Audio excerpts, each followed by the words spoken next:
Hello everyone, good morning, જય Shri Krishna, Har Har Mahadev. New બ્લોગમાં બધાનું સ્વાગત છે ને આપણે આવી ગયા છે આંગણવાડીએ નોકરી ઉપર. નામ જો બાળકો પણ બધા આવી ગયા બધા તો બધા બાળકો આવી ગયા છે ને હવે ફટાફટ બાળકો માટે નાસ્તો બનાવી નાખીએ. આજ છે શુક્રવાર તો બનાવવાના છે. જો ટીચર હાજરી પૂછશે ને આપણે બનાવશું નાસ્તો. તો નાસ્તામાં જો આજ શુક્રવાર છે તો શુક્રવારે સુખડી બનાવવાની છે. દૂધીના ઢેબરા, વઘારેલા ચણા. તો અહીંયા મસ્ત ચણા પણ આપણે પલાળીને કમ્પ્લીટ રાખ્યા છે. મસ્ત ટમેટું દૂધીને બધું આવી ગયું છે. તો ચાલો મસ્ત ફટાફટી સુખડી બનાવી નાખીએ. બનાવવાની છે સુખડી. તો જો અહીંયા મસ્ત ગોળ તેલની પાય લઈ લીધી છે. મસ્ત બાળકો માટે સુખડી બનાવી નાખીએ. મસ્ત જો આપણે બાળકો માટે સુખડી રેડી કરી નાખી છે. તો ચાલો બાળકોને નાસ્તો આપી દઈએ. તો બાળકોને સુખડી આપી દીધી છે ને બાળકો બધા મસ્ત એની મસ્તીમાં ખાવા મને મજા આવે સુખડી ખાવાની. જો જે અહીંયા સુખડી છે જ્યોતિભાઈ લેવા આવજો. ચાલો ખાવા માંડો. ચાલો બાળકોને જ્યોતિભાઈને આપશો આપણે. અને પછી થેપલા બનાવવાના છે, ચણા બાફવા મૂકવાના છે. તો એની તૈયારી પણ કરી નાખીએ. ચાલો આપણે બનાવવાના છે થેપલાના. અહીંયા જો મસ્ત આપણે દૂધી ખમણી નાખી છે કેમ કે દૂધીના બનાવવાના થેપલાના. અહીંયા મસ્ત જો ચણા બાફવા મૂકી દીધા છે કેમ કે દૂધી બધામાં નાખેલા. છોકરાઓ જો દૂધી ખાય તો બધા એમ કે બુદ્ધિ આવે. તો છોકરાઓને થેપલામાં ઢોકળામાં બધા એવા દૂધીનો ઉપયોગ કરી છે આપણે. અને મસ્ત છે થેપલા બને મસ્ત જ છે. છોકરાઓ ખરા તરત ખાય એટલા સરસ બને થેપલા. અને ઢોકળા મૂક્યા ઢોકળા એટલા મસ્ત બને. તો ચાલો મસ્ત છે ને આપણે લોટ બાંધીને બધા મસાલા એડ કરી નાખીએ. લોટ બાંધી નાખીને એટલી બધી ગરમી થાય ને અહીંયા બફારો એટલે વરસાદ તડકો નીકળી ગયો છે કારણ કે એટલો બધો વરસાદ ન આવ્યો.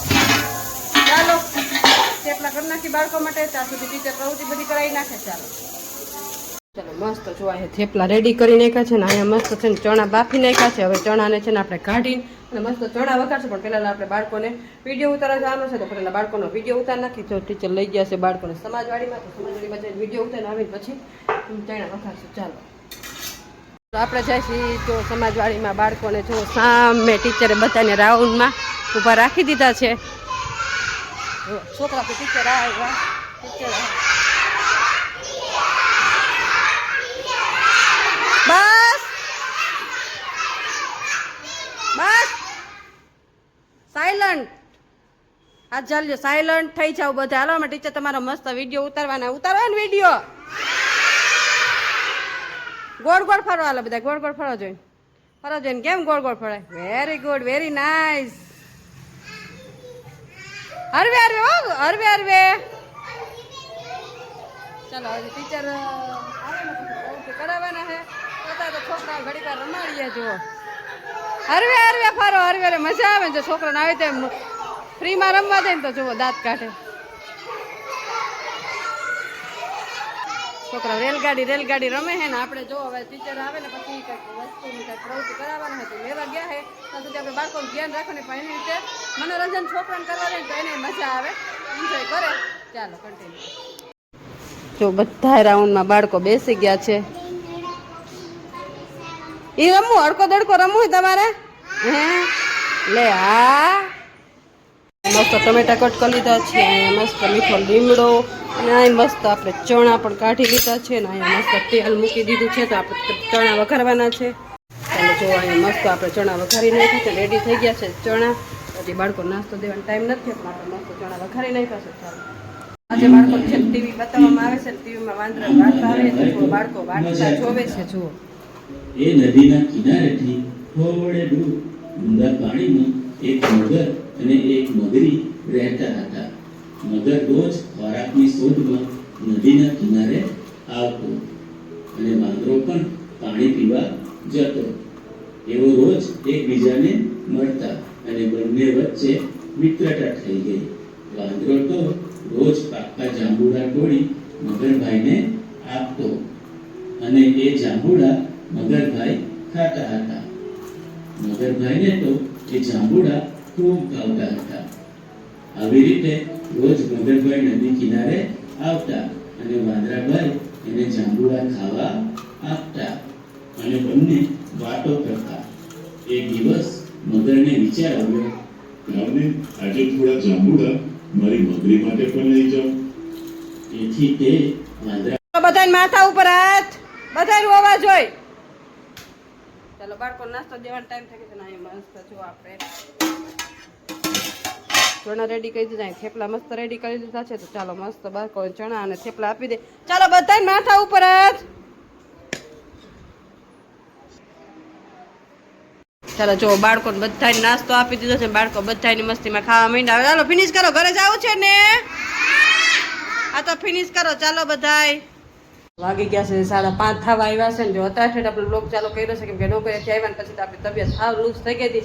બીપી એકદમ કંટ્રોલ ભાઈને આવી ગયું હતું. પછી તો આરામ કર્યો, પછી બીપીની દવા પીધી અને પછી રેસ્ટ કર્યો અને પછી થોડાક ફ્રેશ થયા અને અત્યારે બ્લોગ ચાલુ કર્યો છે. કેમ કે અત્યારે જો કપડાં ધોવાય અત્યારે નાખ્યા અને આવતા હોય બધું કામ ઉપાડવાનું બદલે આરામ કરીને પછી કપડાં ધોવાતા નાખ્યા. બોલો. અને જો લસણ ફોલવાનું છે. કાલ ફોલવાનું હતું પણ યાદ જ ન આવ્યું લસણ ફોલવાનું. થાય પાછું યાદ આવ્યું તો મેં કીધું હાલો હવે થોડાક કંઈ ખરું આમ મરખું લાગે છે તો કીધું બ્લોગ ચાલુ કરી દે. લસણ ફોલવાનું મિતુલ પપ્પા ગયા છે ઘી લેવા, તો એ ઘી લઈને આવશે કેમ કે વાટુનું દીવાનું ઘી લેવા ગયા છે. તો મંદિરનું છે એટલે વાટુનું ઘી લેવા જવું પડે તો ઘી લેવા ગયા છે.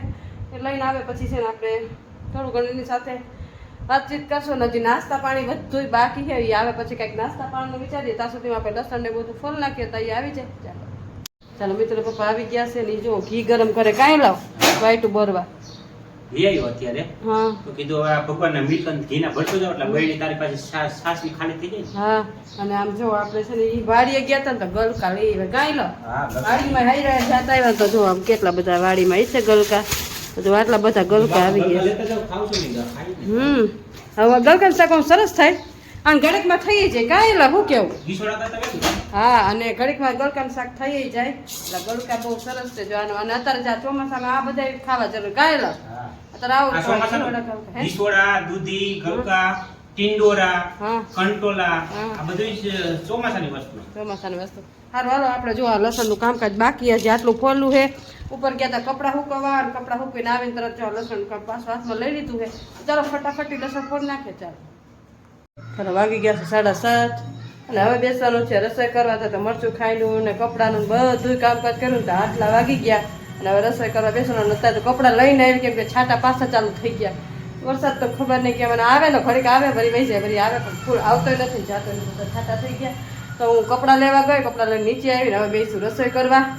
ચાલો હવે બ્લોગનો એને અહીંયા જ કરશું. તો તમને એટલે મારો બ્લોગ કેવો લાગ્યો લાઈક શેર અને સબસ્ક્રાઈબ કરજો. અને હા જોવો છો તો લાઈક કરવાનું ભૂલશો નહીં. મળશું કંઈક નેક્સ્ટ બ્લોગ સાથે. ત્યાં સુધી મહાદેવ.